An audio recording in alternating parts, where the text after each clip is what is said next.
What's up, everybody? Tyson Roush. Let's Talk Jets Radio. Hope everybody is well. Hope everybody is safe. It is March 15th. And what in the hell am I seeing on my timeline right now?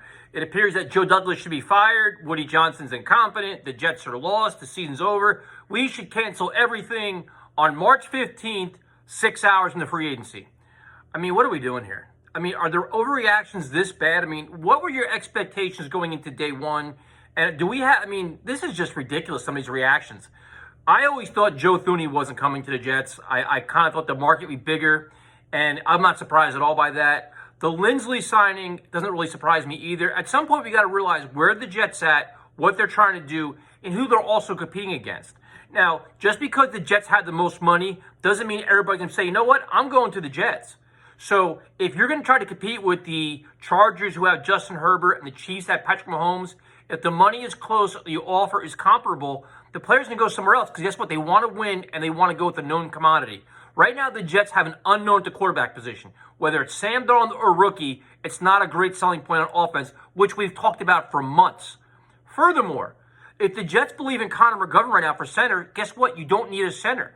When the Jets signed him last year, everybody was very high on it. They gave the Jets raving reviews for it. And then they said, well, Gase sucked, everybody else sucked. Maybe the Jets actually believe this player at center. They think you have their answer there. If that is the case, you don't even need Lindsley.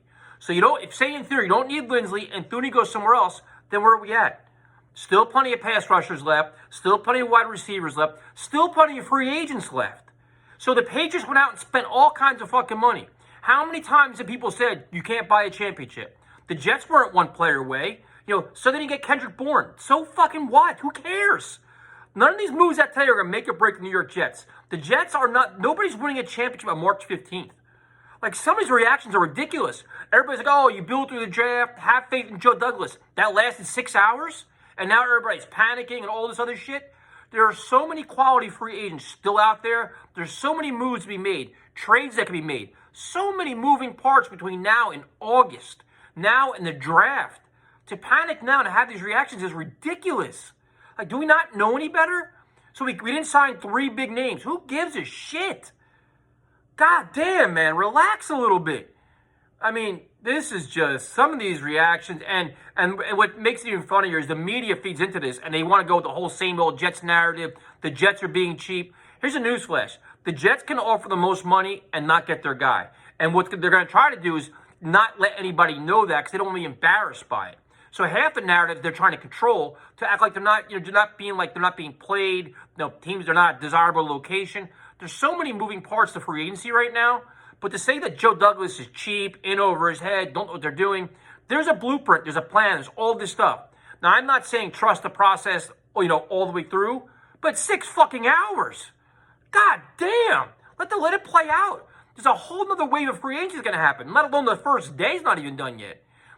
Say right now, like as of this time, it's almost 8 o'clock. If the Jets go out and say they get, I don't know, Carl Lawson and Curtis Samuel and somebody else, I'm sure most of your tunes are going to change.